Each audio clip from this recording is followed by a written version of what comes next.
Thanks so much, Maggie, and it's really, really great to be here today in a room full of women, a fantastic room full of women. It's not very often that I am in a room full of women. It's been a busy week in Westminster this week. I was in a room full of women actually earlier this week with Keir Starmer speaking to the Women's PLP, but it's really great to be here.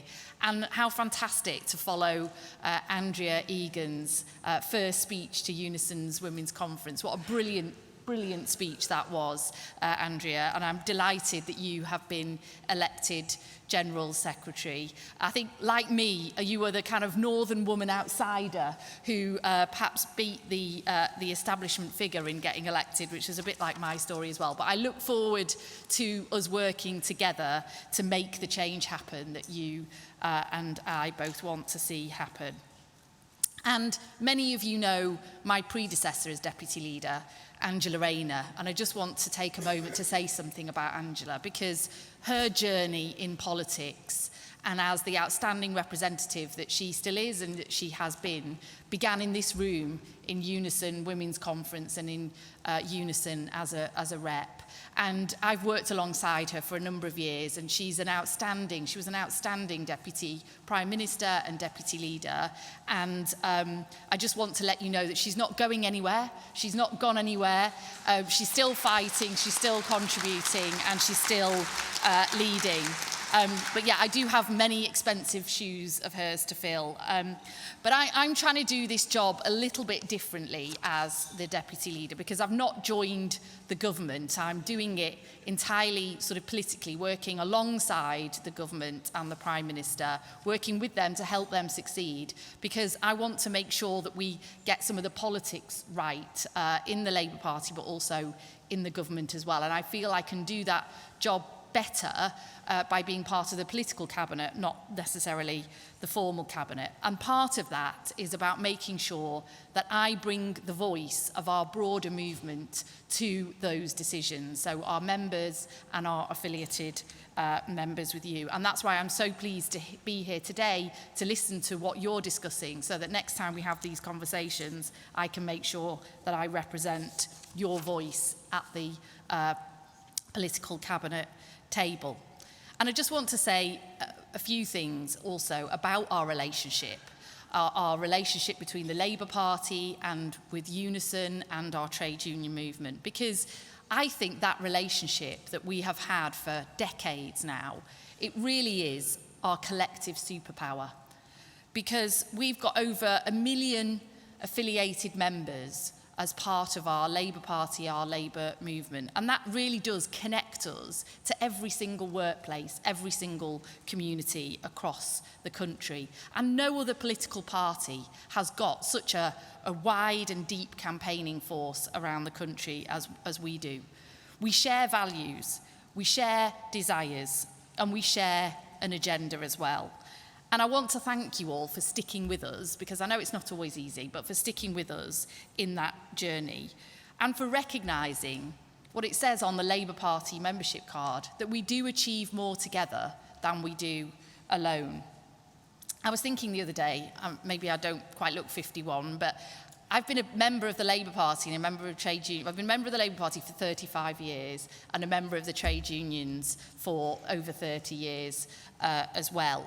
And in that time, I've been at endless conferences, constituency meetings and discussions right around the country where we've been trying to demand change. We've wanted to get things done. And I just think it's worth just taking a moment, because these are conversations that you've all been involved with for many years too, that we don't get everything right. No, for sure we don't. But if you just think about what it's meant actually having a Labour government as opposed to a Conservative government for the last 18 months, that we have been able to shape things together in a way that just wouldn't have happened. And you've helped to make those things happen. You shaped our manifesto. You keep pushing us to deliver for your members, and you keep us connected. And without you, these things just wouldn't have happened. And I'm just going to remind you of a few of those things that have already, these things are already actually happened in the last 18 months because of you and because of our relationship. We've extended free school meals now to over 500,000 more children than were receiving it before. We've rolled out the free breakfast clubs. We have raised the minimum and living wage as well. We've reintroduced the school support staff pay negotiating body and fair pay agreements starting in adult social care.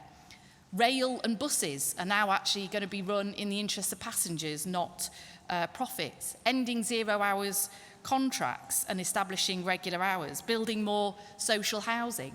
We've ended no-fault evictions for people. And just something Andrea mentioned there, introduced 30 hours of free childcare from 9 months old. And we're finally kicking out those awful hereditary peers from the House of Lords. And we've introduced the first ever, I can't believe this is actually the first ever, strategy to end violence against women and girls. And just last week in Parliament, it was overshadowed by other events, but just last week in Parliament, we voted to lift the pernicious Tory two-child benefit cap, meaning that 500,000 more children will be lifted out of poverty. And that is thanks to you. And of course, we have not only introduced, but we've now enacted the Employment Rights Act, which I'll just mention in a few moments. But I think you have to take pride that you, every single one of you in this room, as part of the broader Labour movement, have delivered these things on behalf of your members. And I look forward to us all working together in coming years to deliver more. But I know we can do better as a government, of course we can, and we recognise that we have to as well. The battle for attention and the battle for authenticity means that we have to grab back that political megaphone and tell a much stronger story about this Labour government, whose side we are on and in whose interests we govern. And that is the job that we've got before us, because the stakes are really high, not just for ourselves, but for the country and the future of democracy. Because if we fail in this moment now as a Labour government, it means that we've not used our time to deliver the change for working people that we all want to see. But it will also mean that in a few years' time, we'll have to watch Nigel Farage walking into Downing Street. And we've got a huge responsibility on our shoulders to make sure that that doesn't happen. And we have to tell a much stronger story about what we're doing. And it's much more than just a list of deliverables, which I've just given. And that starts with telling a diagnosis about what is really wrong with the country and how we are fixing it. Because we have a different diagnosis to what's wrong in this country. The country hasn't worked for ordinary people for decades, has it? Through the shocks that we've seen over the last 15 years, in particular from the global financial crisis, austerity, Brexit and COVID, those with assets and wealth have weathered those storms. But ordinary people, particularly the lowest paid and women, and those who have the least, have been absolutely battered by them. And that's led to stagnant living standards, very little affordable housing, precarious work, broken public services. And that's why we have to go about fixing the problems that our country faces. And it's not just through old-style redistribution, but by really rewiring this country in the interests of the many and not the few.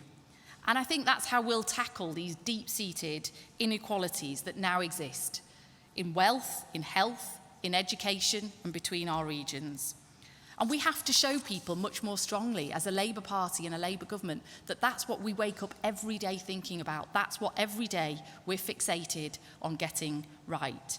And we've got to show that we're unafraid to take on those vested interests who hold our country back and want to keep the status quo. And they don't like the change that we are making. And that's what you all do as UNISON women every single day. You take on those vested interests that are standing in your way and in the way of your members.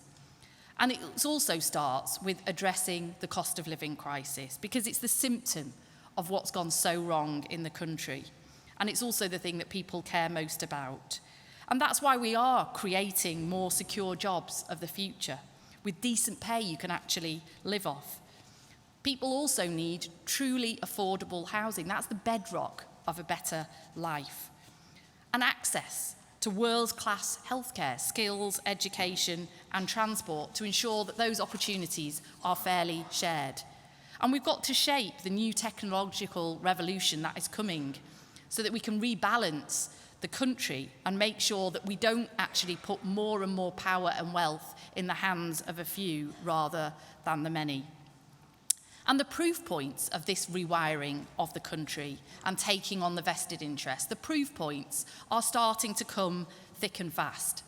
As Andrea said, the Employment Rights Act, yes, it is now an act, and we've got to make sure it's not just a piece of paper, but it's actually being implemented in people's everyday lives. But it is now starting to be enacted.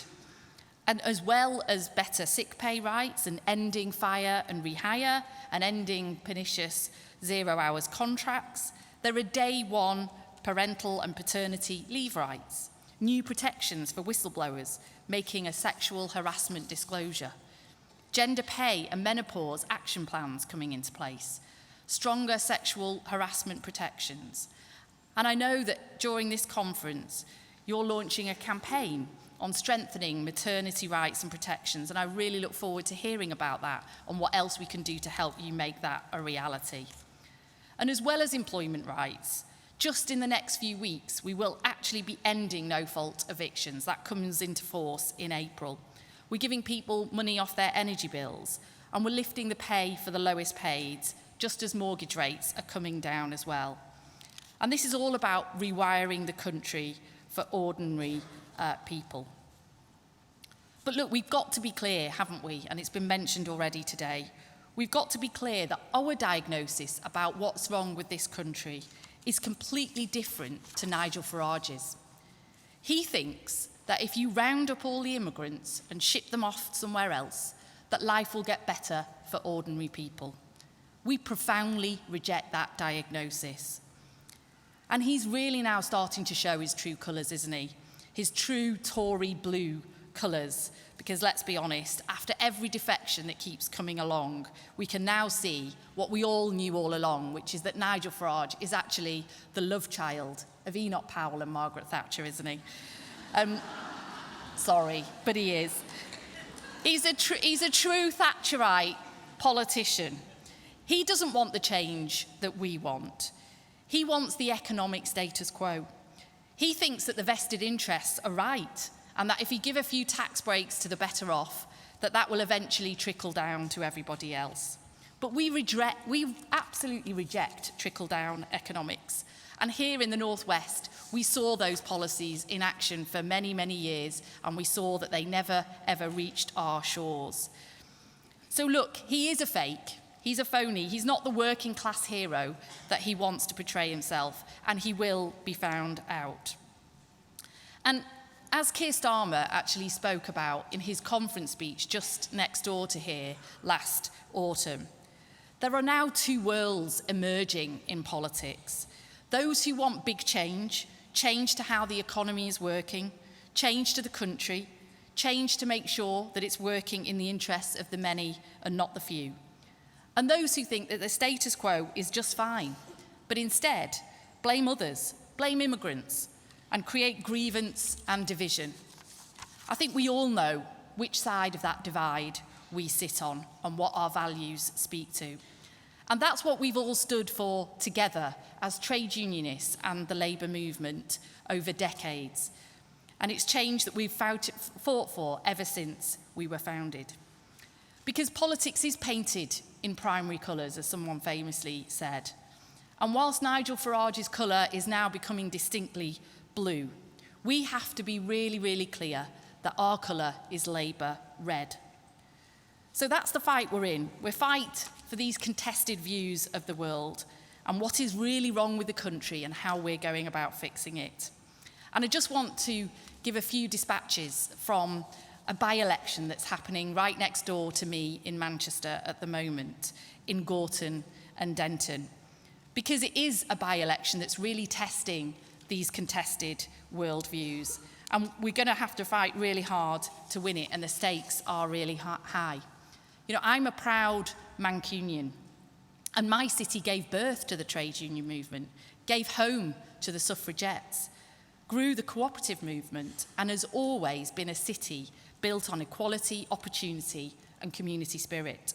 And I am not going to let a Reform MP come into my city with their vision of division and hate.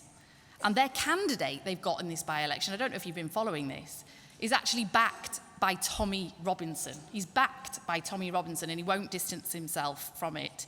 Their candidate is also a guy who wants to tax childless women for not having children.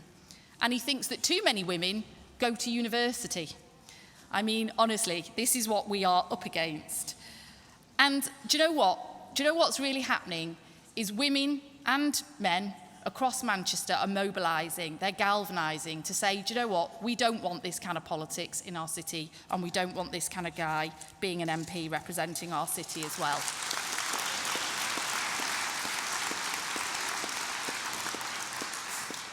But I say all this finally just to say to you, this is the fight that we are going to be in. This is the fight that we are facing. We might just be facing it in one by-election in Manchester right now, but that is what is coming and what has been coming in the last few months. And I think we all know in this room which side of that fight we are on. It's the side we've always been on the side of ordinary working people, of progress, of opportunity, of equality for all, of unity over division, of the many and not the few. So I look forward to joining you in that fight to come. Thank you.